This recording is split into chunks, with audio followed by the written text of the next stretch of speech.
Kalaboso ang isang lalaking suspect matapos mahulihan ng malaking halaga ng shabu ng mga tauhan ng Malate Police Station 9 ng Manila Police District.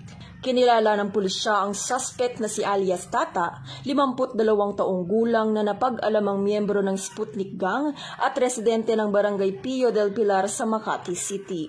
Naganap sa kahabaan ng Mabini Street, Barangay 701 sa Malate, ang buy-bust operation na humantong sa pagkakakumpiska ng 4 na pakete ng iligal na droga na may malaking halaga kasama ang buy-bust money.